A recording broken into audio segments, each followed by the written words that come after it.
All right, so I'm going to talk about stop or go and some disease management strategies for agricultural industries. And so when I mention high-path AI, please don't get up and walk out. All right. Outbreaks are not like everyday life. And there's a lot of things that you might be thinking right now, oh, I got to do this thing in an outbreak. I need to figure out how to do this in an outbreak. In an outbreak, your thinking may well be changed, and I'll give you an example of it. And you may not want to do those things anymore. So just, remember, it's not like real life.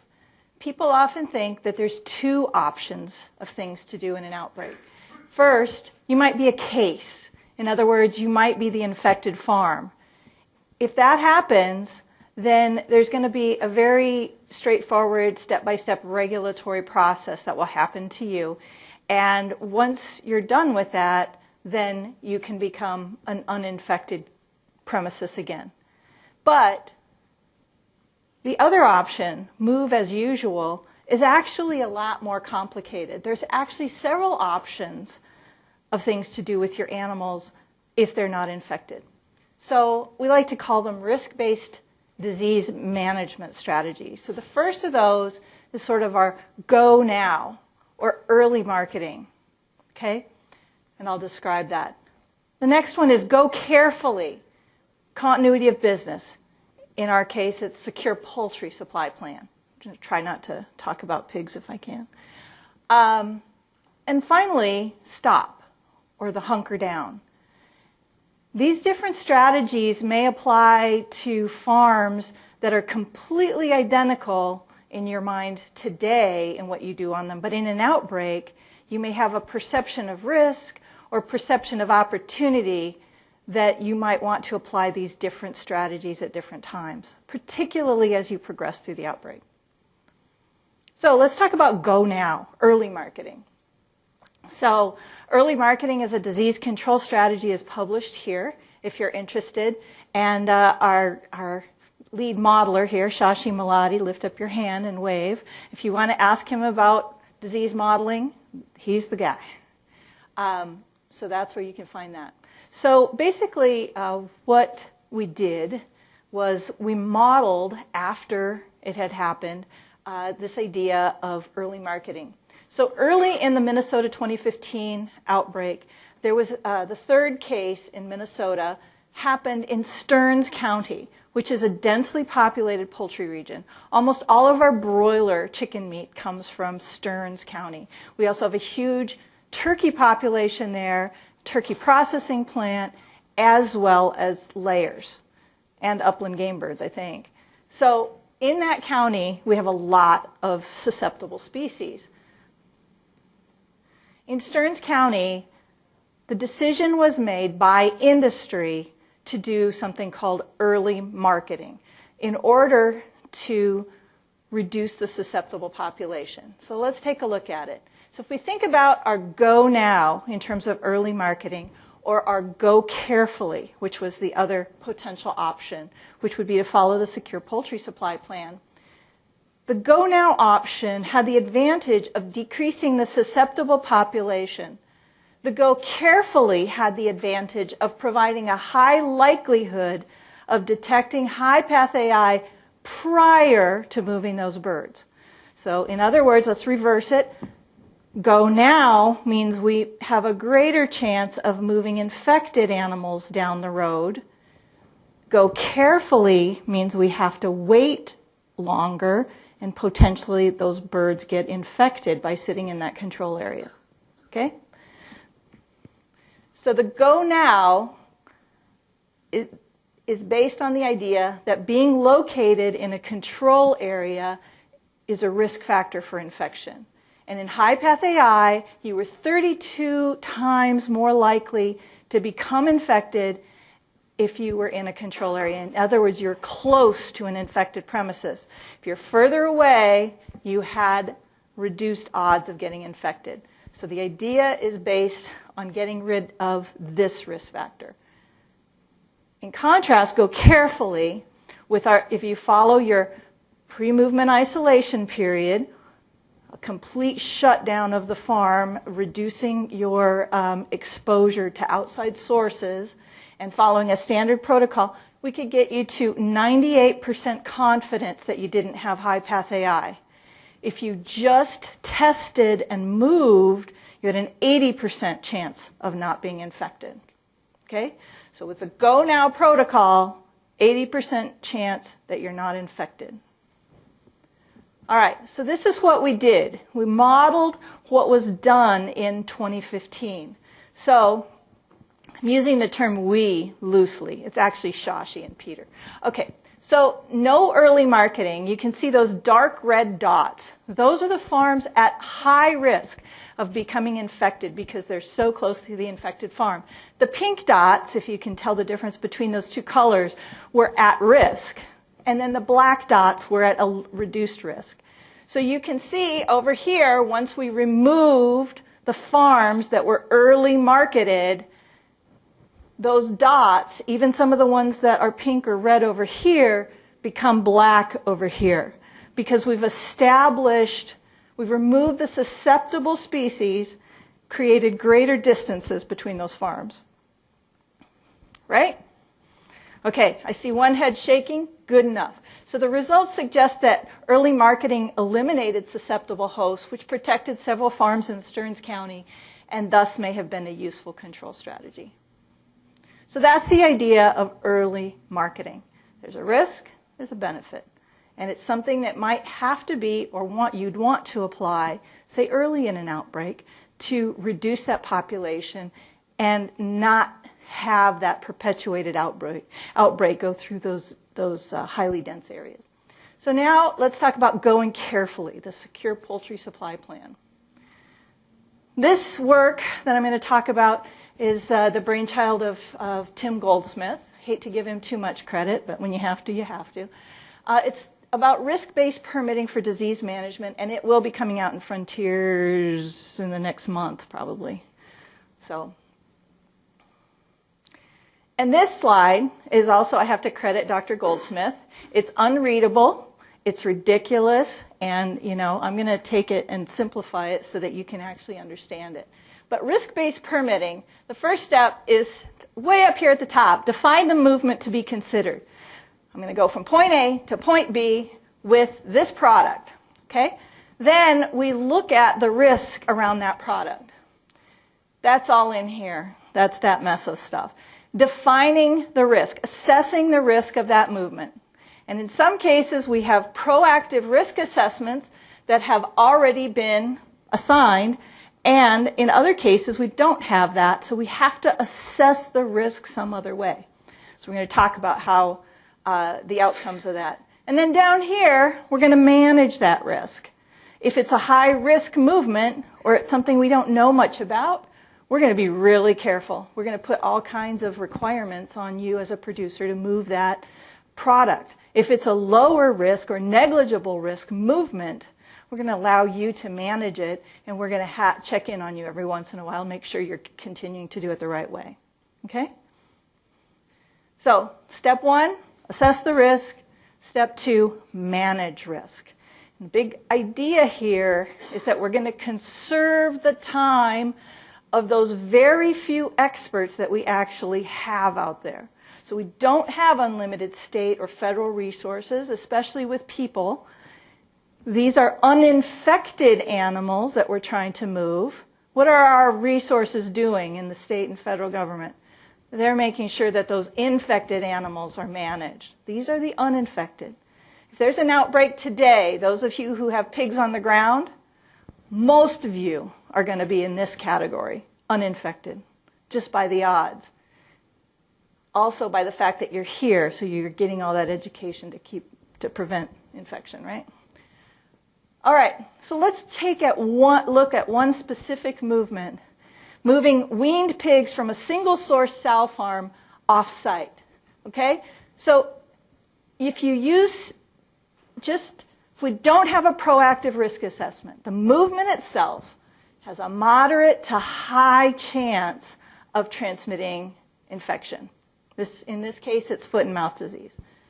However, because we do have a proactive risk assessment, Okay, so this one is using clean trucks and allowing the truck driver to enter the chute or farm, allowing the crew to return to the farm.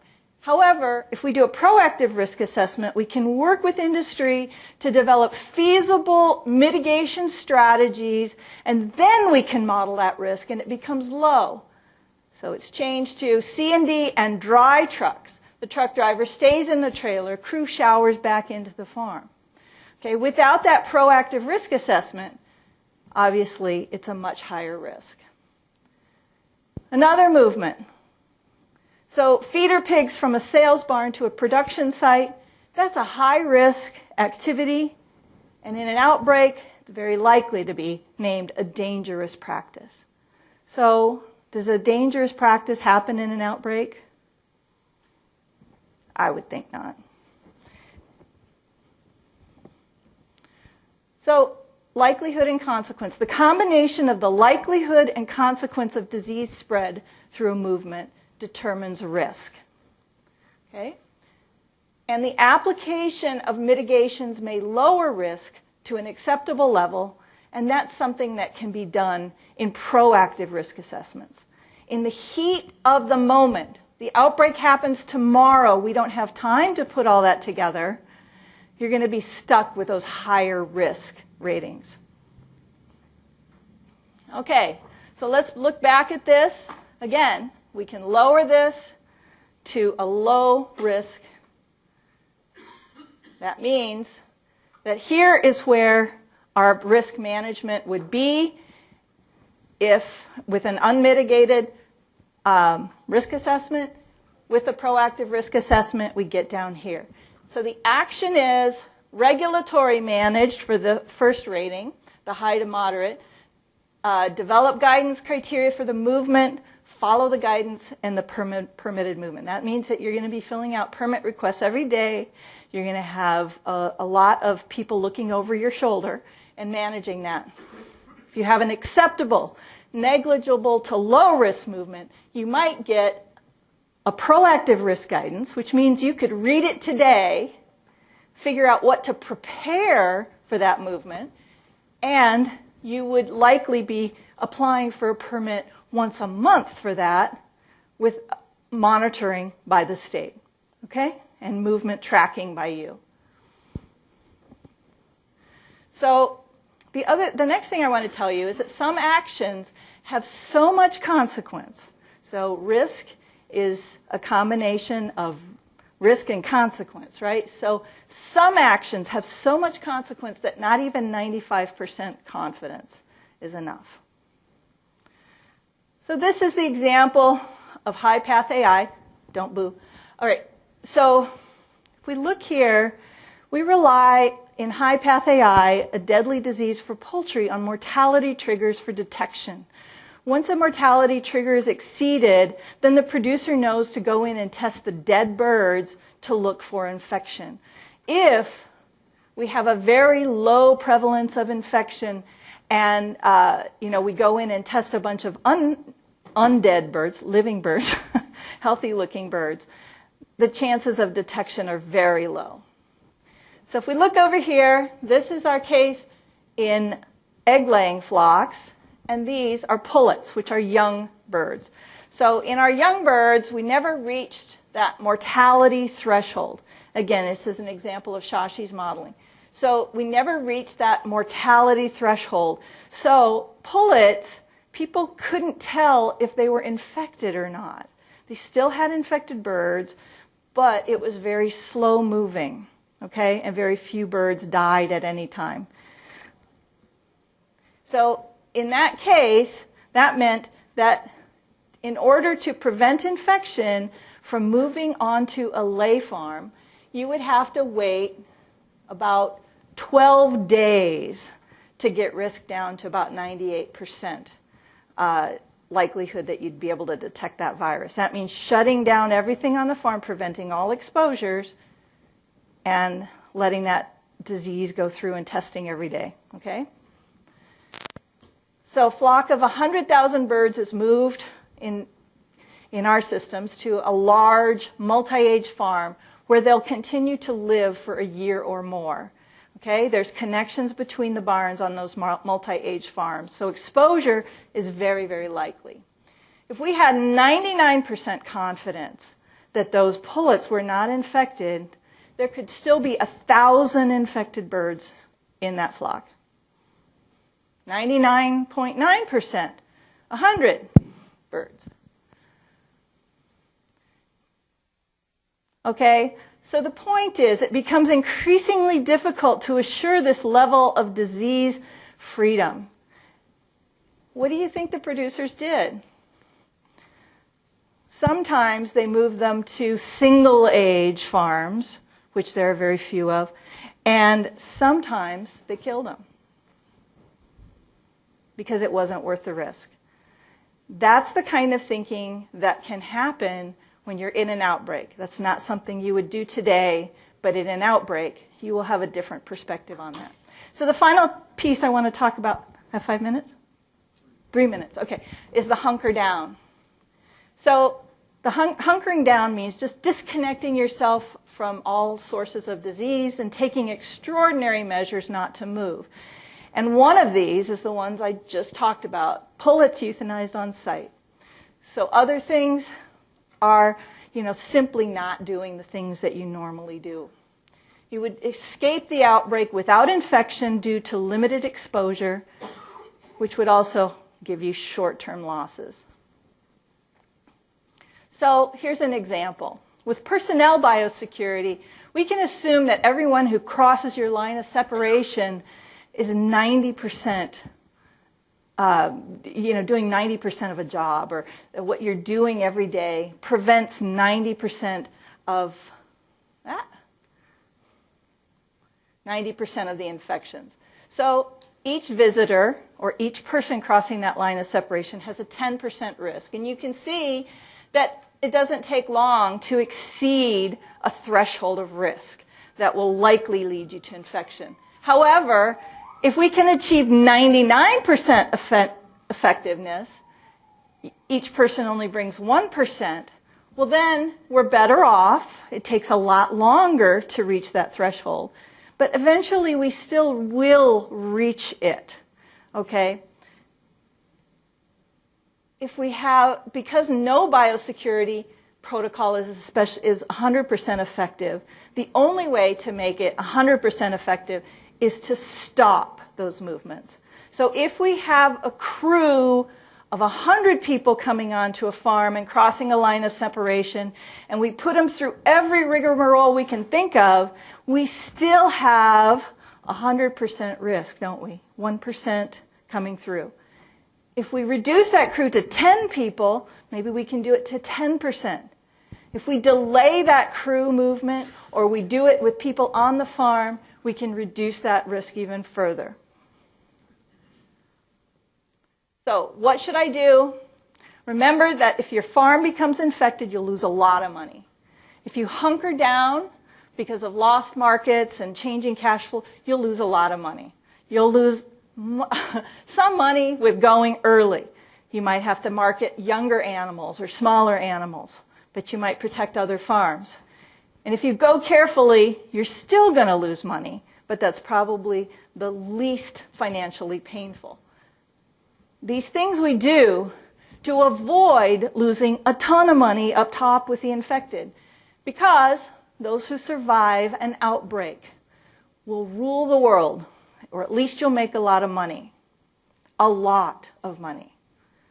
It's not about keeping going during the outbreak. Just keep going.